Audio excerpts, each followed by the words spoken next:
ভদ্রের বিকট গর্জন, প্রলাপ চাপল্লাস্য, ঝাড়া পাগল নৃত্য, যা স্বস্তিকে ব্যাহত করে, কত জীবনের প্রাণ ধারাকে অতিষ্ঠ করে তুলেছে। পরম প্রেমময় ঠাকুর শ্রী শ্রী অনুকূলচন্দ্র 1888 খ্রিস্টাব্দের 14 সেপ্টেম্বর বঙ্গপ্রদেশের পাবনা জেলার হিমায়তপুর গ্রামে জন্মগ্রহণ করেন, যা বর্তমানে বাংলাদেশের অন্তর্গত। কিন্তু ছোটবেলা থেকেই তার অলৌকিক ক্ষমতা লোক সমাজে প্রকাশ পায়, যেমন রোগীকে সুস্থ করা, ভবিষ্যৎ বলা, দৈবিক বাণী, কীর্তন ইত্যাদি। 1925 খ্রিস্টাব্দে পাবনার হিমায়তপুরেই তিনি তার প্রথম আশ্রম স্থাপন করেন, আর এটির নাম রাখেন সৎসঙ্গ। তার মূল বাণী, মানুষ হও, মানুষ হয়ে মানুষের ভালো করো।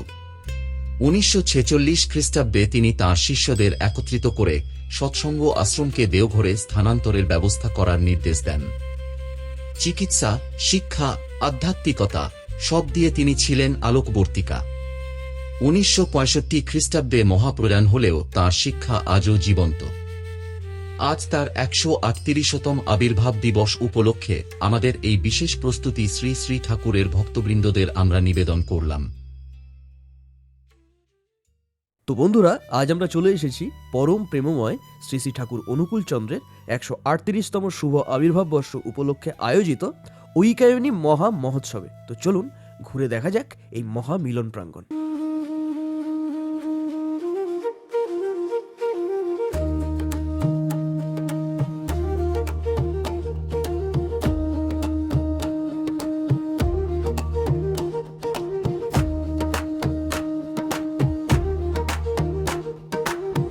তো এই মহা মহোৎসব কিন্তু সারা ভারতবর্ষ জুড়ে উদযাপিত হয়, কিন্তু আমরা এসেছি রাজপুরের হরিনাভি প্রাঙ্গণে। ঠাকুরের কাছে বহু কিংবদন্তি ঐতিহাসিক ব্যক্তিত্বরা দীক্ষা নিয়েছিলেন এবং তার মতাদর্শকে জীবনের পাথেয় করেছিলেন। আমরা দেখতে পাচ্ছি কিছু জ্বলন্ত নিদর্শন, যেমন বিভূতিভূষণ বন্দ্যোপাধ্যায়, আমাদের নেতাজি থেকে শুরু করে আরও বেশি দিকপাল, দিগ্গজ, দেশবন্ধু চিত্তরঞ্জন দাস এবং আরও অজস্র। ঠাকুরের নামে বলা শুরু করলে বলা কিন্তু থামবে না। তো ওনার শিষ্য এবং শিষ্যার সংখ্যা সারা ভারতবর্ষ তথা বিশ্ব জুড়ে আবহমান, এবং আজও ঠাকুরের মতাদর্শ মেনে কোটি কোটি মানুষ তার সেবায় ব্রতী হয়েছে।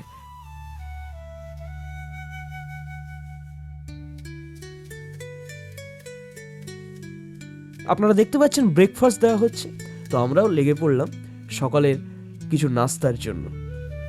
প্রচুর লাইন, প্রচুর মানুষকে তারা কিন্তু এইভাবে সেবা দিচ্ছে, এইভাবে খাওয়াচ্ছে। সমস্ত ভক্তরা সম্মিলিত হয়েছে ঠাকুরের মাঝে নিজেকে সঁপে দিতে এবং ঠাকুরের প্রসাদ গ্রহণ করতে।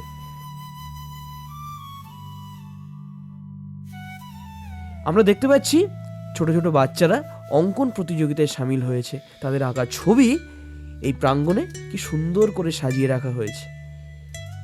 শুধু তাই নয়, আমরা ঘুরতে ঘুরতে বিভিন্ন জায়গাতেই দেখছি একাধিক শিবির করা হয়েছে।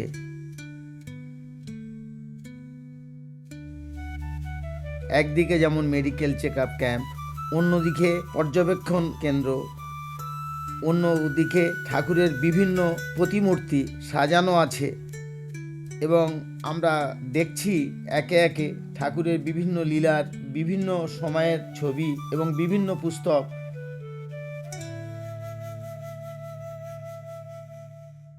সাথে সাথে আমিও একটা ঠাকুরের ছবিও নিলাম এবং এ প্রান্ত থেকে সে প্রান্তে আমরা ঘুরতে ঘুরতে দেখছি বিভিন্ন হস্তশিল্প থেকে শুরু করে, বিভিন্ন আইসক্রিম থেকে শুরু করে, এবং ঠাকুরের যে সমস্ত মূর্তিগুলো একে একে সাজানো আছে, যেগুলো তো দেখলে চোখ জুড়িয়ে যায়।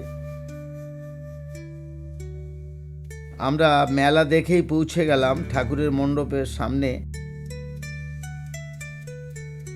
আমরা পিতা পুত্র শ্রী শ্রী ঠাকুর অনুকূল চন্দ্রের পাদপদ্মে নিজেদেরকে উৎসর্গ করে আস্তে আস্তে করে আমরা বেরিয়ে পড়লাম।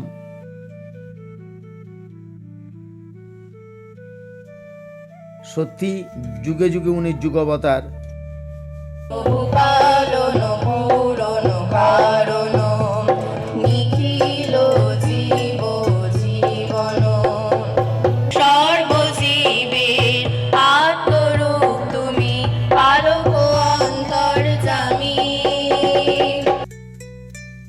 তো দুর্গাপুজো ছাড়াও যে বাঙালিরা এইভাবে নাচে গানে আনন্দে সামিল হতে পারে, তো এই দৃশ্য না দেখলে কিন্তু বুঝতামই না। দেখুন ভক্তরা কি সুন্দর উল্লাস করে নাচ করছে, সত্যি দু চোখ জুড়িয়ে গেল। তো এই স্থান থেকে বেরিয়ে এই জায়গাতে আমরা এলাম। এই জায়গাকে নাকি বলা হয় আনন্দ বাজার। এই আনন্দ বাজারের সব থেকে বড় উল্লেখযোগ্য বিষয় হলো এখানে হাজার হাজার মানুষকে নিজের অতিথি নরনারায়ণ রূপে পুজো করা হয়, অর্থাৎ নিঃশুল্কভাবে হাজার হাজার মানুষকে সেবা দেওয়া হয়, ঠাকুরের প্রসাদ পেট ভরে খাওয়ানো হয়। তো আপনারা দেখতেই পাচ্ছেন হাজার হাজার মানুষের রান্না করা হয়েছে। খিচুড়ি ভোগ রান্না প্রায় শেষ, সাথে তরকারি রান্নাও প্রায় শেষ।